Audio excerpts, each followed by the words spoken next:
말씀은 예레미야 51장 1절에서 10절입니다. 여호와께서 이와 같이 말씀하시되 보라 내가 멸망시키는 자의 심령을 부추겨 바벨론을 치고 또 나를 대적하는 자 중에 있는 자를 치되 내가 타고기를 바벨론에 보내어 키질하여 그의 땅을 비게 하리니 재난의 날에 그를 애워싸고 치리로다. 활을 당기는 자를 향하여 갑옷을 입고 일어선 자를 향하여 쏘는 자는 그의 활을 당길 것이라. 그의 장정들을 불쌍히 여기지 말며 그의 군대를 전멸시켜라. 무리가 갈대 사람의 땅에서 죽임을 당하여 엎드러질 것이요 관통상을 당한 자가 거리에 있으리라. 이스라엘과 유다가 이스라엘의 거룩하신 일을 거역함으로 죄가가 땅에 가득하나 그의 하나님 만군의 여호와에게 버림받아 호라비는 아니니라. 바벨론 가운데서 도망하여 나와서 각기 생명을 구원하고 그의 죄악으로 말미암아 끊어짐을 보지 말지어다. 이는 여호와의 보복의 때니 그에게 보복하시리라. 바벨론은 여호와의 손에 잡혀 있어 온 세계가 취하게 하는 금잔이라. 뭇 민족이 그 포도주를 마심으로 미쳤도다. 바벨론이 갑자기 넘어져 파멸되니 이로 말미암아 울라. 그 상처를 위하여 유황을 구하라. 홍나으리로다. 우리가 바벨론을 치료하려 하여 또 낫지 아니한 적 버리고 각기 고향으로 돌아가자. 그 화가 하늘에 미쳤고 궁창에 달하였습니다. 여호와께서 우리 공의를 드러내셨으니 오라 시온에서 우리 하나님 여호와의 일을 선포하자. 아멘. 바벨론은 결국 멸망할 것입니다. 그러나 바로 멸망하는 것이 아니라 그래도 70년 만에 이스라엘은 돌아오게 됩니다. 이스라엘이 돌아와서 성전 건축까지 보면 사실 바벨론 포로로 끌려가서 한 50년여 정도를 이스라엘이 그 반백년이죠. 바벨론에서 견뎌내야 되고 그리고 하나님께서 예레미야를 통하여 70년 만에 돌아올 것이다. 그래서 586년에 끌려갔다가 516년에 성전 건축이 됩니다. 그때를 돌아오라고 하나님께서 보신다는 것은 이후에 우리 에스라스를 통해서 알 수 있죠. 그러나 이스라엘 백성들은 일단 두 가지 일을 수행해야 됩니다. 하나는 견뎌야 되는 거죠. 바벨론 땅에서 돌아갈 날을 기대하면서 견뎌야 되고 회개를 해야 됩니다. 또 하나는 뭐냐면 그들이 돌아가야 된다는 거예요. 그러니까 이 바벨론 땅은 살기 좋은 땅입니다. 정말 애국처럼 정말 이 문명이 발달한 나라이기 때문에 그들이 그곳에서 50년 정도를 살면서 자리를 잡고 자녀를 낳고 다시 돌아가서 성전을 건축하고 하나님 나라를 재건하는 거 그거 쉬운 일 아닙니다. 그럼 마치 잘 살고 있다가 노년에 다시 개척하는 목회자 같은 그런 상황이에요. 그래 돌아가야 됩니다. 말씀드렸습니다. 하나는 잘 견뎌야 되고 그리고 돌아가야 되는 것입니다. 하나님의 신앙, 하나님 나라를 사모하는 자들은 돌아갈 것이고 그저 편안한 삶, 안락한 삶을 추구하는 사람은 자리를 잡고 돌아가지 않겠죠. 그죠? 그런데 많이 돌아가지 않았습니다. 우리 에스라스를 보고 느헤미야서를 보면 많이 돌아가지는 않았다. 다 돌아간 것은 아니었다는 거죠. 일단 1차적으로 이 바벨론 땅에서 바벨론이 멸망할 때까지 사실 바벨론이 멸망당하고 메대가 이 바벨론을 좀 다스리다가 그 땅을 이제 이 패권을 쥐었다가 곧 이 바사왕 고레스에게 흡수되는데 그때까지 기다리면서 무엇을 해야 하겠습니까? 우리 시편에 보면 바벨론으로 끌려갔던 자들이 굉장히 고통을 당하고 정신적으로 고통을 당하는 부분이 나옵니다. 이 바벨론 사람들이 이 포로로 끌려온 유다 사람들에게 노래하라라고 요구를 합니다. 우리 군대 가면 고참들이 꼭 노래를 시킵니다.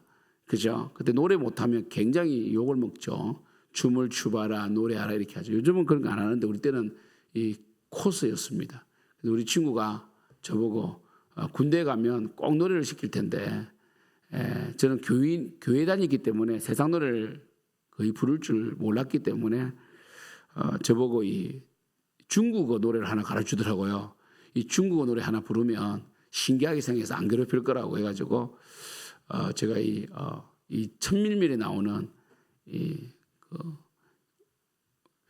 뭐 월랑 아적삼인가 뭐 하여튼 그거를 배워가지고 그걸 부르는 바람에 굉장히 좀 우리 친구 덕분에 이 고참들에게 한 번씩 불려가지고 중국어 노래 부르고 그랬는데 아무튼 시온의 포로들에게 노래를 부르라고 시키면 그들은 눈물을 흘렸다는 거죠. 왜냐하면 이 유다 사람들의 대부분 노래는 하나님을 찬양하는 노래였거든요.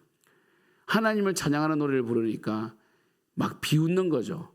그렇게 크시고 위대하고 강하신 하나님이 왜 우리 신 벨에게 무르닥에게 졌는가 이렇게 놀림을 당해서 그들은 이 비파를 나무에 걸었다, 버드나무에 걸었다 그러면서 하나님이 바벨론을 심판해 달라고 마치 개구리를 기절시키기 위해서 바위에 내동댕이 치는 것처럼 이 바벨론의 자녀들을 바위에 내동댕이 쳐달라고 이렇게 눈물을 흘리는 시편이 있습니다. 그러나 그들은 참 그 수모를 견뎌내야 되는 겁니다. 견딜 때에 어떻게 해야 됩니까? 기도하며 회개해야 됩니다. 우리 시편 말씀을 보시겠습니다. 시편 126편을 읽겠습니다. 시편 126편에 보면 이제 그들이 바벨론에서 포로로 올라올 때에 이렇게 노래했죠. 여호와께서 시온의 포로를 돌려보내실 때에 우리는 꿈꾸는 것 같았도다. 그때 우리 입에는 웃음이 가득하고 우리 혀에는 찬양이 차섰도다. 그때 문나라 가운데서 말하기를 여호와께서 그들을 위하여 큰 일을 행하셨다 했도다. 여호와께서 우리를 위하여 큰 일을 행하셨으니 우리는 기쁘도다. 여호와여 우리의 포로를 남방 시내들 같이 돌려보내소서.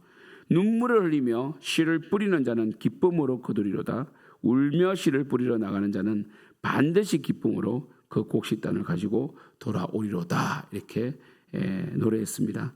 그들이 바벨론에서 이 포로에서 바벨론 포로에서 시온으로 돌아올 때에 그들은 웃음이 가득 찼고 혀에는 찬양이 찼었고 그리고 하나님을 높이는 그들은 확신하였습니다. 눈물을 흘리며 씨를 뿌린 자는 기쁨으로 거둔다는 확신을 가지고 견뎌내었다는 것이죠. 사랑하는 성도 여러분, 우리는 지금 현재 상황을 보면 안 됩니다. 지금 상황이 어려운 분도 있고 하지만 여러분 우리 기도합시다. 오늘 주일인데 우리 기도합시다. 교회요 기도하면 반드시 부흥됩니다. 여러분 기도하는 가정, 기도하는 교회는 무너지지 않습니다. 우리 기도합시다. 간절히 기도하고 눈물로 씨를 뿌리십시다.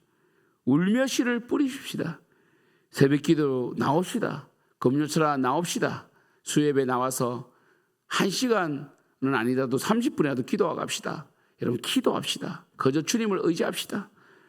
바벨론은 치유받지 못하고 멸망할 겁니다. 우리 앞에 강력한 바벨론과 같은 악의 이 큰 산이 있고 그리고 우리 앞에 염려가 있고 두려움이 있습니다. 우리가 해결하지 못하는 문제들이 있습니다. 큰 산아 서룻바벨 앞에서 평지가 될지어다. 여러분 하나님께서 하시는 일은 늘 꽃길은 아니에요. 고난이 있습니다. 큰 산이 우리 앞에 서 있을 때가 있어요. 그러나 믿음으로 이는 여호와의 영으로 되느니라. 인간의 힘으로 되는 게 아니에요. 기도하고 눈물로 씨를 뿌릴 때에 그 큰 산이 평지가 될 줄 믿습니다. 얼마나 좋습니까? 교회가 기도해서 부흥되고 교회가 기도함으로 한 주 한 주를 살아내고 교회가 기도함으로 하나님 영광을 보는 거 이거 얼마나 여러분 축복이고 행복입니까? 이게 행복이죠. 그렇잖아요. 기도하지 않아도 되는 게 뭐가 그게 행복입니까? 그게 저주지. 여러분 우리 기도합시다. 기도하는 우리 성도님들 되시기를 축복합니다. 기도하겠습니다. 하나님 아버지 우리가 우리의 삶이 힘들고 어렵다 할지라도 우리 앞에 큰 산이 있다 할지라도 정말 우리가 보기에 해결하지 못하는 문제가 있다 할지라도 절망하거나 좌절하지 않고 눈물로 씨를 뿌리고 울며 씨를 뿌리며 하나님께서 하시기까지 기다리며 인내하며 훈련되는 우리 성도님들 될 수 있도록 도와주시고 특별히 주일 예배 온전한 예배를 드림으로 주일만큼은 모든 것을 내려놓고 하나님만을 찬양하고 예수님을 찬양함으로 힘을 얻고 다시 승리할 수 있도록 역사하여 주시옵소서. 주여, 우리 성도님들의 앞에 큰 산이 평지가 되게 하여 주시옵소서. 믿음으로 돌파하게 하여 주시고, 아버지 하나님, 홍해가 갈라지지 않으면 그 물리를 걷게 하여 주시고, 아버지 하나님, 그런 믿음으로 살아갈 수 있도록 역사하여 주시옵소서. 예수님의 이름으로 기도드립니다. 아멘.